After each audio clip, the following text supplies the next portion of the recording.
Yo, what is up everyone? Welcome back to the channel.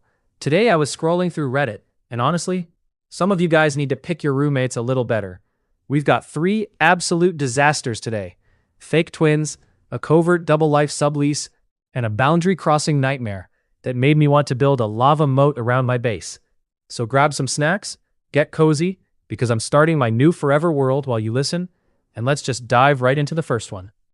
You need a roommate to help split rent in a tight housing market, and a seemingly normal person moves in. For the first few months, everything is fine. But then you start noticing small, maddening inconsistencies. They'll remember a conversation you had yesterday, but act like total strangers to something you said an hour prior. Sometimes they wear glasses, sometimes they don't. Sometimes a specific tattoo is visible on their arm, and the next day it's completely gone.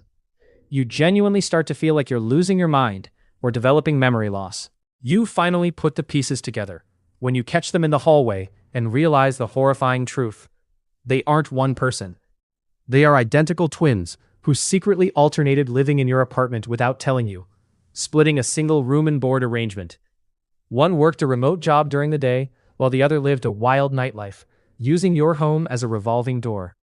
When you confront them, they don't even think it's a big deal, arguing that the total rent was always paid on time. So what's the problem? Honestly, the audacity here is kind of impressive, but it is also a massive violation of your safety and autonomy. You didn't sign up to run a hostel for a tag team duo.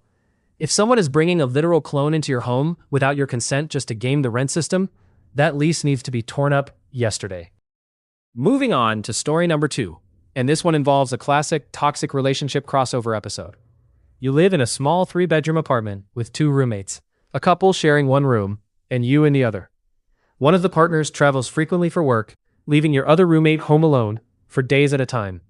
To help cover expenses, they bring in a quiet, sublease friend to take over a spare room. The new person seems nice enough, keeping mostly to themselves. After a few months, though, the vibe gets weird. You notice locked doors when they shouldn't be, hushed whispering late at night, and an odd, overly familiar dynamic between the subleaser and the roommate who is supposedly in a committed relationship. One day you walk in and discover the terrifying truth. The sublease isn't a roommate at all. They are your roommate's secret, long-term partner from their hometown. They've been living inside your apartment, hidden in plain sight, using a rotating schedule where they swap out of the room like clockwork whenever the traveling partner is scheduled to come home. This is next-level psychological warfare. Living with a couple is already tough, but turning your shared living space into a covert operations base for a double life? Absolutely unhinged. The fact that they didn't even care until they got caught shows they had zero respect for your space or your peace of mind. Alright, last story, and this one's pure nightmare fuel. You and a female friend sign a lease on a 2-bedroom apartment to split costs. From day one, you establish strict ground rules, keep things strictly platonic, respect personal spaces, and maintain clear boundaries. It works great. Until one night, your roommate comes home after a devastating, emotionally crushing breakup. She's completely distraught, heavily intoxicated, and knocks on your bedroom door at 3 o'clock in the morning, asking to talk. You let her in to comfort her as a friend. But as the conversation blurs the lines, she completely misreads the dynamic, crosses a major physical and emotional boundary, and does something deeply impulsive that shatters every single rule you agreed upon. The next morning arrives with agonizing awkwardness. Instead of acting like an adult and addressing the elephant in the room, she panics. To protect her own ego and get ahead of any uncomfortable conversations, she starts telling mutual friends and the landlord that you made her feel unsafe, spinning a completely fabricated story to make you out to be the bad guy.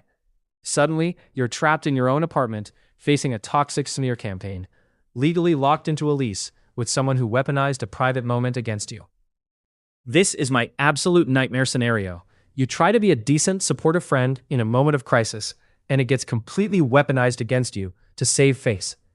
It's a painful reminder that sometimes trying to do the right thing will backfire in the worst way possible, and it proves like keeping strict boundaries with roommates isn't being cold, it's survival.